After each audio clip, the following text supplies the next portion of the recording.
Welcome to today's Tuesday Tailgate Talk about seatbelt usage. Have you ever looked at your owner's manual for your personal vehicle? I did once and found a bazillion pages on how to use a seatbelt. They must be pretty important, so let's discuss it. Did you know Colorado has a seatbelt law and it's changed throughout the years? Currently, with adults, Colorado has a secondary enforcement law for adult drivers and front seat passengers. Drivers can be ticketed for violating the seatbelt law if they are stopped for another traffic violation. With teenagers, the Colorado's graduated driver's licensing law requires all drivers under 18 and their passengers, regardless of their age, to wear seatbelts.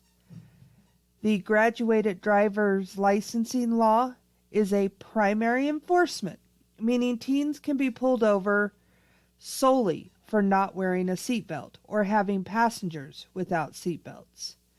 And then children. Colorado's child passenger safety law is a primary enforcement, meaning the driver can be stopped and ticketed if an officer sees an unrestrained or improperly restrained child under the age of 16 in the vehicle. Colorado's seatbelt use rate is 86.3%, well below the national use average of 90%. In 2021, 232 unbuckled vehicle occupants were killed on Colorado roadways. That's a 12% increase over 2020. An estimated 70 lives could be saved every year if everyone in Colorado buckled up. Seatbelts reduce the risk of injury or death in a crash by at least 50%. And in 2018, 5 of the 6 counties with the lowest seatbelt use in Colorado were rural. So here are just a few reasons why drivers should always wear their seatbelt. So no matter how safe you are driving, you never know about the other drivers. You could be struck by another vehicle without warning. It's best to drive defensively at all times by looking out for the other driver. Seatbelts hold you in your seat and reduce the chances of colliding with the windshield, dashboard, steering wheel, ceiling, doors, windows, or other passengers. Don't be fooled. You are not strong enough or quick enough to brace yourself and avoid being thrown about. Research studies have shown that attempting to brace yourself is rarely successful. On a personal note, I remember an accident with a snowplow when I was with CDOT.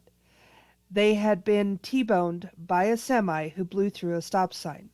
The driver of the snowplow was found sitting in the passenger seat and has had numerous surgeries due to all the injuries they sustained. If they had been wearing their seatbelt, they would have been bruised, but they would have avoided all the surgeries and the hospital stays. If you are in a collision, it could be essential for you to remain at the controls in order to continue braking or to turn the steering wheel and avoid serious situations, such as striking a power pole or going over the side of a mountain. If you are thrown from the vehicle, your chances for serious injury increases and your chance for survival will diminish. You could be run over by your own vehicle or by another vehicle. Your body could hit a tree, a guardrail, a sign, a barricade, or any other stationary object. Working with CDOT, I have responded to numerous fatal accidents that if they had been wearing a seatbelt, they would have survived with no problem. Survived another day to spend with their family and their friends.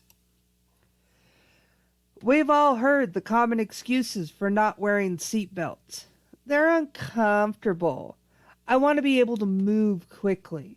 I was injured in a wreck, while wearing a seatbelt. The fact of the matter is, nobody has found a good excuse for not wearing a seatbelt. As the driver of the vehicle, you must take the lead role by requiring any passengers to use their belts also. Approved car seats for children are a must, too. Another thing to know is what type of seatbelt do you have? A Type 1 seatbelt assembly is a lap belt for pelvic restraint.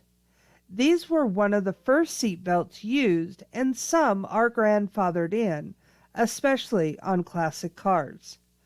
Type 2 seatbelt assemblies is a combination of the pelvic and upper torso restraints.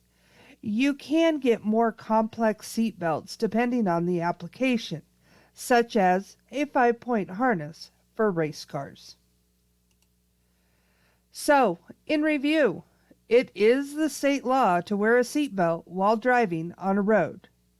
Also, if you are in equipment, you need to wear your seatbelt.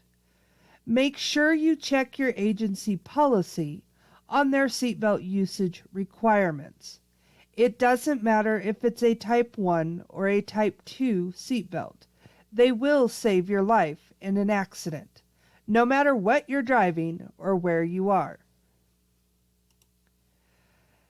Thank you for attending the Colorado LTAP Tailgate Talk. Until next time, bye!